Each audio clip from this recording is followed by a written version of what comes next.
বিভিন্ন ইশারাগুলা আছে বর্তমান প্রেক্ষাপট সম্পর্কে। তো এই যে যুগ আমরা বসবাস করি, আর এই যুগের সবচেয়ে বড় যে চ্যালেঞ্জ, যেটা এই চ্যালেঞ্জটা আপনার জাগতিক বা আর্থসামাজিক কোনো বিষয়ের নাই। এই চ্যালেঞ্জটা হইল গিয়া ইমানের চ্যালেঞ্জ। আল্লাহ রসুল আলাইহিস সালাতু ওয়াস সালামে স্পষ্ট ভাবে এই ব্যাপারে আমরা অবগত করছেন। শেষ যুগের মধ্যে সবচেয়ে বেশি সমস্যার সম্মুখীন মানুষ হইবা ইমানের কারণে। আর এটা এখন বুঝাইবার কোনো কিছু নাই, এক্সপ্লেইন করাও কিছু লাগে না।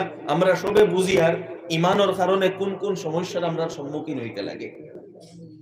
সার্বিকভাবে ইমানের কারণে আপনি সমস্যার সম্মুখীন হইবা।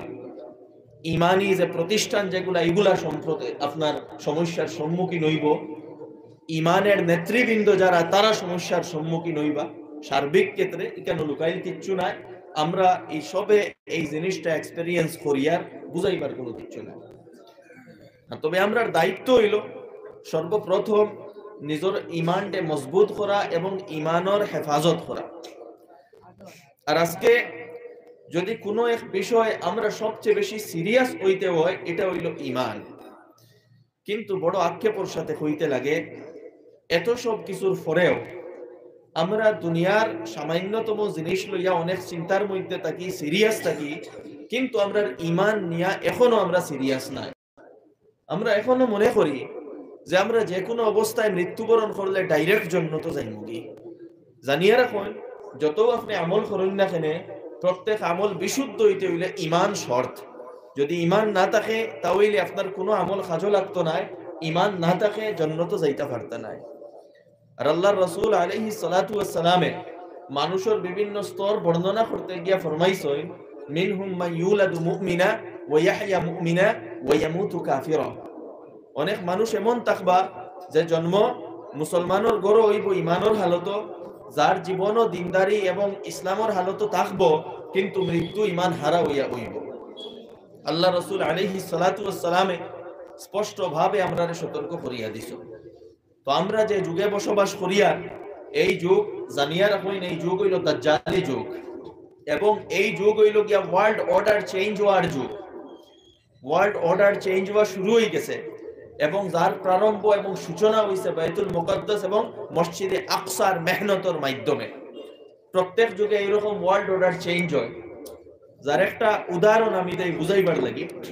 দুনিয়ার সিস্টেমও যখনও চেঞ্জিং গায়, সেই চেঞ্জিংটা শুরুয়াত হয় বাইতুল মুকাদ্দাস থেকে, মসজিদে আকসা থেকে। আল্লাহ সুবহানাহু ওয়া তাআলা এখানে এমন কিছু বৈশিষ্ট্য কোন রাখছে।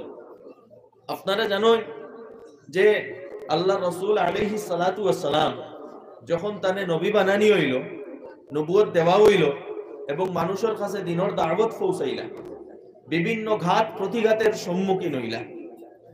এমনকি মক্কাত রোয়া এবং মক্কার মধ্যে তাকিয়া প্রাণের হেফাজত করাও অনেক কঠিন হইয়া দাঁড়াইল।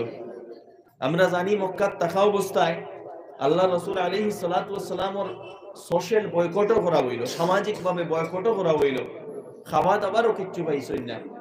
এরপরে কোনো এক সময় তার সবচেয়ে বড় দুই সাপোর্টার, একজন তার সহধর্মিনী জাওজায়ে মুতাহহারা উম্মুল মুমিনিন হযরতে খাদিজা রাদিয়াল্লাহু তাআলা আনহা, সবচেয়ে বড় সাপোর্টার, তাইনো দুনিয়া ত্যাগ করে লইলা। এবং তার আরেকজন বড় সাপোর্টার তান চাচা হযরতে আলী রাদিয়াল্লাহু আনহুর বাবা হযরতে আবু তালিব। তাই যদিও ইসলাম গ্রহণ করছেন না, কিন্তু তাই তান বাতিউজা হুজুরে পাক সাল্লাল্লাহু আলাইহি ওয়াসাল্লামের সবচেয়ে বড় সাপোর্টার আসলা। যতদিন তাই জীবিত আসলা, খেও টেড়া চৌকে আল্লাহ রাসূল সাল্লাল্লাহু আলাইহি ওয়াসাল্লামের ভাই বা সামনে উবাইয়া বিরুদ্ধাচরণ করার হিম্মত পাইছে। এই দুইজন এই দুনিয়া ছাড়িয়া গেলা, সবচেয়ে বড় সাপোর্টার। মক্কাতে এখন কোনো সাপোর্টার নাই, মজবুত সাপোর্টার নাই। আল্লাহ রাসূল আলাইহিস সালাতু ওয়াস সালামে চিন্তা করলা, আমি আমার নানার ফ্যামিলি, যেন নানার ফ্যামিলি তায়েফ, সেই জায়গা যাই, হয়তো কিছু মানুষে সাপোর্ট করবা। সেই জায়গাটা কিও আল্লাহ রাসূল আলাইহিস সালাতু ওয়াস সালাম নিরাশ হইয়া ঘুরিয়া আইলা।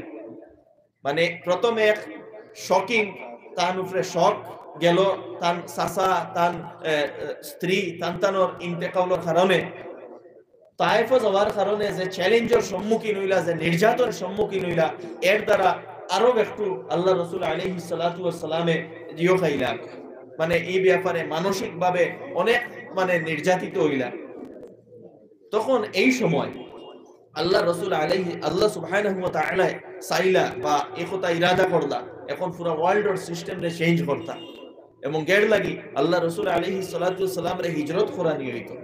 এখন এই হিজরত করানির আগে আল্লাহ রাসূল আলাইহিস সালাতু ওয়াস সালাম রে যখন আল্লাহ তাআলা ইরাদা করলা ওয়ার্ল্ড অর্ডার চেঞ্জ করাইতা, এই দুনিয়ার সারা নির্যাতনের বাদে অনেক দুঃখ কষ্ট সহ্য করছই, আল্লাহ তাআলা দেখলা তান হাবিব মুহাম্মদুর রাসূলুল্লাহ সাল্লাল্লাহু আলাইহি ওয়াসাল্লাম রে এখন রিওয়ার্ড, এখন পুরস্কার দেওয়ার সময় আই গেছে। ও ডাইরেক্ট তান কাছে ডাকি লাইলা, ডাইরেক্ট সশরীরে আসমানের উপরে আল্লাহ রাসূল আলাইহিস সালাতু ওয়াস সালাম রে ডাকি লাইলা। এই সফরটা কিভাবে হইল ওটা হইল আমরা একটু চিন্তা করার বিষয়। আল্লাহ সুবহানাহু ওয়া তাআলা কোরআনে পাকে ফরমাইতরা সুবহানাল্লাযী আসরা বিআবদিহি লাইলাম মিনাল মাসজিদিল হারাম ইলাল মাসজিদিল আকসা আল্লাযী বারাকনা হাওলা। পবিত্র সেই জাত, সেই আল্লাহ রাব্বুল আলামিন যাই তান বান্দা মুহাম্মদুর রাসূলুল্লাহ সাল্লাল্লাহু আলাইহি রাইতকুর কোন এক সময়ের মধ্যে মুহূর্তের মধ্যে মসজিদে হারাম অর্থাৎ মক্কা থেকে মসজিদে আকসা অর্থাৎ ফিলিস্তিন রাইতকুর কোন এক মুহূর্তের মধ্যে সফর করাইয়া লইয়া গেলাগি। আর সেই মসজিদে আকসা বাইতুল মুকদ্দাস ফিলিস্তিন তাকিয়া সাত আসমানের উপরে আল্লাহ সুবহানাহু ওয়া তাআলা লইয়া গেলা। আল্লাহ তাআলা কিতা মক্কা থেকে ডাইরেক্ট আসমানের উপরে উঠাইতে পারেন না, ডাইরেক্ট নেওয়া যায় না। এই 1000 মিটার দূরই হেন মসজিদে আকসা লইয়া যাবার কারণটা কিতা, উদ্দেশ্যটা কিতা? মসজিদে আকসা আল্লাহ সুবহানাহু ওয়া তাআলা ইরাদা করছেন দুনিয়ার সিস্টেম রে চেঞ্জ করতা, দুনিয়ার অত্যাচার এবং কুশাসন রে দূর করিয়া গুড গভর্নেন্স রে এস্টাবলিশ করতা। আল্লাহ সুবহানাহু ওয়া তাআলা যখন ইরাদা করলা ও মুহাম্মদুর রাসূলুল্লাহ সাল্লাল্লাহু আলাইহি ওয়া আলিহি ওয়াসাল্লাম রে মসজিদে আকসার মধ্যে নেওয়া হইল এবং মসজিদে আকসা থেকে উত্তোলন করা হইল সাত আসমান এবং এর উপরে সিদরাতুল মুনতাহা ক্রস করিয়া ডাইরেক্ট আল্লাহ তাআলার দরবারও আল্লাহ রাসূল আলাইহিস সালাতু ওয়াস সালাম হাজিরি দিলা। এবং যখন রিটার্ন হইলা এক তো নামাজ ফরজ করা হইল, 5 ওয়াক্ত নামাজ আমরা সবর উপরে, এবং তানে প্রথমে মসজিদে আকসার মধ্যে নামাজ হইল। দেখো নামানি হইছে প্রথমে মসজিদে আকসা বাইতুল মুকদ্দাস ফিলিস্তিন, এবং সেই জায়গার আল্লাহ রাসূল আলাইহিস সালাতু ওয়াস সালামে तमाम আম্বিয়া একরাম হলোর ইমামতি করছেন। तमाम अंबिया इकराम मखलूक আল্লাহ সুবহানাহু ওয়া তাআলা যেভাবে ওকা तमाम अंबिया इकराम মখলুরে সেই মসজিদে আকসার মধ্যে জমা করছেন এবং तमाम নবী হলোর ইমামতি করছেন মুহাম্মদুর রাসূলুল্লাহ সাল্লাল্লাহু আলাইহি ওয়া আলিহি ওয়াসাল্লামে। এবং এরপরে ওখান থেকে তানে মক্কা টানা হইছে। মসজিদে আকসার সফর এবং মসজিদে আকসার মধ্যে ইমামতি করা এই কথার এলান যে এখন ওয়ার্ল্ড অর্ডার চেঞ্জ হয়ে যাইব, যে বিগত সিস্টেম সেই সিস্টেম শেষ হয়ে যাইব, এখন নতুন সিস্টেম দুনিয়ার মধ্যে এস্টাবলিশ হইব। এবং এই সফরের পরেও আল্লাহ রাসূল আলাইহিস সালাতু ওয়াস সালামে হিজরত করিয়া মদিনা মুনাওয়ারাত গেছেন এবং সেই জায়গা গিয়া 5 6 7 বছর সামান্যতম মেহনতের কারণে পুরা ওয়ার্ল্ড অর্ডার চেঞ্জ হইছে, জমিনের উপরে ন্যায় প্রতিষ্ঠা হইছে। আগে যে অন্যায় অত্যাচারের পরিবেশ আসলো সেইগুলা দূর হইয়া ন্যায় প্রতিষ্ঠা হইছে এবং ওখান থেকে এক্সপান্ড হইয়া রোমান এম্পায়ারও ন্যায় গেছে, পার্সিয়ান এম্পায়ারও ন্যায় গেছে, দুনিয়ার কোনায় কোনায় ন্যায় প্রতিষ্ঠিত হইছে। তো যখন ওয়ার্ল্ড অর্ডার চেঞ্জ হয়, এই ওয়ার্ল্ড অর্ডার চেঞ্জ হওয়ার মেহনত হয় মেহনতের মরকজ হয় বাইতুল মুকদ্দাস ফিলিস্তিন। আর আল্লাহ রাসূল আলাইহিস সালাতু এরপরে আবার ওয়ার্ল্ড অর্ডার চেঞ্জ হইছে। তখন ফিলিস্তিন ইমানদার হলো রাতও আসলো হযরতে ওমর রাদিয়াল্লাহু আনহুর যুগে। এরপরে কয়েকদিন গেছলো কি আবার সালাহুদ্দিন আইয়ুবী এটারে নিজের রাতও আনছে, ইমানদার হলো রাতও আসলো। কিন্তু পরবর্তীতে এই ওয়ার্ল্ড অর্ডার চেঞ্জ হইছে এবং ওয়ার্ল্ড অর্ডার চেঞ্জ হওয়ার লগে লগে একদিকে আপনার ওয়েস্টার্নের আধিপত্য হয়ে গেছে এবং সেই সাথে ইসরায়েলের ফিলিস্তিনও কবজা করানি হইছে এবং মসজিদে আকসার আধিপত্য মুসলমানের হাত থেকে গেছে। তখন নতুন ওয়ার্ল্ড অর্ডার, এখন আমরা যে ওয়ার্ল্ড অর্ডার যে দুনিয়ার সিস্টেম রে আমরা অবলম্বন করিয়া আছি বা যে সিস্টেমও চলিয়ার এটা কোনো ইসলামী সিস্টেম নাই। আমরা যে জীবনযাপন যেটা করিয়ার এটা সেই ওয়েস্টার্ন সিভিলাইজেশন বা ওয়েস্টার্ন যে ওয়ার্ল্ড অর্ডার যেটা দাজ্জালি ওয়ার্ল্ড অর্ডার যেটা সেইটারে আমরা ফলো করিয়ার। কিন্তু এটা থাকতো না, এটা শেষ হইব। আজকে দেখুন চতুর্দিকে জুলুম, অত্যাচার, অন্যায়, এটা শেষ হইব। আল্লাহ রাসূল আলাইহিস সালাতু ওয়াস সালাম স্পষ্টভাবে তিরমিজি শরীফের রিওয়ায়াত আছে, আবু দাউদ শরীফের রিওয়ায়াত আছে, আল্লাহ রাসূল আলাইহিস সালাতু ওয়াস সালামে ফরমাইছেন দুনিয়ার কোনায় কোনায় যখন জুলুম বরি যাইব, অত্যাচার বরি যাইব, আল্লাহ রাসূলে ফরমাইছেন আমার খানদানের এক ব্যক্তি আইবা, আমার খানদানের ব্যক্তি যার নাম মুহাম্মদ হইব, যার বাবার নাম আব্দুল্লাহ হইবা, এবং তাই আইয়া দুনিয়ার মধ্যে মেহনত করবা, সংগ্রাম করবা, স্ট্রাগল করবা এবং ইনসাফের নিজামরে কায়েম করবা, ন্যায় প্রতিষ্ঠিত করবা। আল্লাহ রাসূলের কথা সত্য, তার নাম মুহাম্মদ এবং তার উপাধি হইব গিয়া মাহদি, এবং তার সাপোর্টার কারা সিস্টেম আল্লাহ তাআলা ওলা বানাইছে। হাদিসের মধ্যে স্পষ্ট ভাবে আছে খুরাসান তাকি একগুলো আইবা আর ওগুলো তারার ঝান্ডারে মসজিদে আকসা এবং বাইতুল মুকদ্দাসের মধ্যে গাড়িবা। খুরাসান বর্তমান আফগানিস্তান, আজকে আফগানিস্তানও সেই হযরতে মাহদির যে সৈন্যবাহিনী এরা প্রস্তুত হয়ে গেছে। আল্লাহ রাসূল আলাইহিস সালাতু ওয়াস সালামে ফরমাইছেন লা তাজালু তাইফাতুম মিন উম্মতি যাহিরিনা আলাল হক্কি মানসুরিন লা ইয়াদুররুহুম মান খাযালাহুম হাত্তা ইয়াতি আমরুল্লাহ। আমার উম্মতের এক গুরু মানুষ এরা কিয়ামত পর্যন্ত আল্লাহ তাআলার তাকে সাহায্য পাইতে থাকবা এবং দ্বীনকে লইয়া এরা টিকিয়া জমিয়া মজবুতির সাথে থাকবা, এরারে কেউ পরাজিত করতে পারতো না। সাহাবায়ে কেরামে জিগাইলা যে এরা খানো থাকবা, বাহ্যিক কথা এই সওয়াল এই কথা যখন আল্লাহ রাসূলে কইলা একটা কৌতূহল জাগিল আল্লাহ রাসূলেরা কই থাকবা। আল্লাহ রাসূল আলাইহিস সালাতু ওয়াস সালামে ফরমাইলা হুম ফি বাইতুল মাকদিস ওয়া কিনা ফি বাইতুল মাকদিস, এরা বাইতুল মুকদ্দাস ফিলিস্তিন এবং ফিলিস্তিনের আশেপাশে থাকবা। আল্লাহ রাসূল আলাইহিস সালাতু ওয়াস সালামের কথা এগুলা। আল্লাহ রাসূল আলাইহিস সালাতু ওয়াস সালামে ফরমাইছেন শেষ জামানাত ঈমান যদি দেখতে চাও তাহলে শাম দেশও দেখিও। আজকে আমরা ঈমান দেখতাম ফাইয়ার সেই দেশও, ঈমান আজকে আমরার কাছে নাই, ঈমান তারার কাছে। তো আমার দোস্ত হল বুজুর্গ হল আমিও কথা হইতাম সাইয়ার যে ওয়ার্ল্ড অর্ডার চেঞ্জ হইতো। আল্লাহ রাসূল আলাইহিস সালাতু ওয়াস সালামের ভাষ্যমতে বর্তমান যে প্রেক্ষাপট এইগুলারে আমরা যদি দেখি ওয়ার্ল্ড অর্ডার চেঞ্জ হওয়ার ফতে, দুনিয়ার সিস্টেম চেঞ্জ হওয়ার ফতে, জুলমর নিজাম শেষ হওয়ার ফতে, ইনসাফর নিজাম আবার হওয়ার ফতে, কিন্তু এই যে ইনসাফর নিজাম আইব জুলমর নিজাম শেষ হইব এটা কিন্তু অত সহজ নয়, প্রসেসটা অত সহজ নয়। এই প্রসেসর লাগি ইন্নাল্লাহ আশতারা মিনাল মুমিনিনা আনফুসাহুম ওয়া আমওয়ালাহুম বিআন্না লাহুমুল জান্নাহ। আল্লাহ তাআলা এই যে ইনসাফর নিজাম ফাইতায় আর শেষে জান্নাত ফাইতায়, এর লাগি আল্লাহ তাআলা এই জান্নাতের পরিবর্তে তোমার জান এবং মালটা লই লাইছেন। অর্থাৎ আপনার জান, আপনার মাল, আপনার রিসোর্স, আপনার এক্সপার্টাইজ, আপনার যোগ্যতা এই সবগুলা দিনের লাগি লাগাইতে লাগবো ইখলাসের সাথে এবং নিজরে প্রকৃত দিনদার বানাইতে লাগবো। তখন গিয়া সেই সিস্টেমের অংশ আপনি বনতে পারবা, সেই সিস্টেমটা কি লাভবান আপনি হইবা। আর যদি আপনি মুনাফিক থাকেন, যদি আপনার ইমানের কোনো ভ্যালুস থাকে না, যদি আপনার ভিতরে দিন থাকে না, ইমান থাকে না, ইসলাম থাকে না, তাহলে সেই সিস্টেমের আপনি অংশ হইতে পারতা না, আপনি দাজ্জালি সভ্যতার অনুগামী হইয়া দাঁড়াইবা। আল্লাহ সুবহানাহু ওয়া তাআলা কোরআনে পাকে ফরমাইছেন মা কানা আল্লাহু লিয়াযরাল মুমিনিনা আলা মা আনতুম আলাইহি হাত্তা ইয়ামিজাল খাবিসা মিনাত তাইয়্যিব। আল্লাহ তাআলা এমনিও তোমাতান্ডে ফালাইয়া রাখতা নাই, ছাড়িয়া রাখতা নাই যতক্ষণ না পর্যন্ত ইমানদার থাকি 60 না বাসি লইবা। জানিয়া রাখো এই জমানা হইল 60 বাসার জমানা, এই জমানা মুনাফিক বাসার জমানা। হয়তো আপনি ইমানদার হলোর সফর থাকতা, আমি সিরিয়াসলি কইয়ার কথাগুলা, হয়তো আপনি ইমানদারের সফর মধ্যে থাকতা, নতুবা ইমানদারের সফ থাকি বার হই যাইতা মুনাফিকিন হলোর সফর থাকতা। সিরিয়াসলি এই কথাগুলা কইয়ার। আল্লাহ সুবহানাহু ওয়া তাআলা প্রত্যেক যুগ যখন কোনো পরিবর্তন হয় এইরকম পরীক্ষা হল দেই, আর এটা শেষ যুগের পরীক্ষা জানিয়া রাখবা। আজকে দেখুন সবচেয়ে বেশি চ্যালেঞ্জের সম্মুখীন ইমান, আমার ইমান, আপনার ইমান। এর ছোট্ট একটা উদাহরণ দেই কিভাবে আপনার ইমানকে সিনাইয়া নেওয়ার চেষ্টা করা হল, কিভাবে আপনার মুশরিক বানানোর চেষ্টা করা হল। 22 তারিখ যে ইভেন্ট, সেই 22 তারিখের ইভেন্টের ব্যাপারে কিছু সংখ্যক নেত্রী হলে এই ধরনের দাওয়াত এবং আমন্ত্রণ দিছেন যে আপনিও সেই দিন খুশি করতা, আপনিও সেদিন মোমবাতি জ্বালাইতা।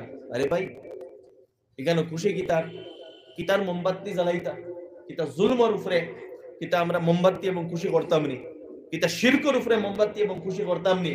কিন্তু দেখবা এক গুরু যারার নাম হয়তো আব্দুল্লাহ থাকতে পারে, নাম আব্দুল করিম থাকতে পারে, এরাও গিয়া সেই জায়গাত মাথা নত করতা আর বক্তি দিতরা ইলা মানুষ পাইবা। আল্লাহ সুবহানাহু ওয়া তাআলা এই নিজাম বানাইয়া রাখছেন, এই জটিলতা দিয়া রাখছেন।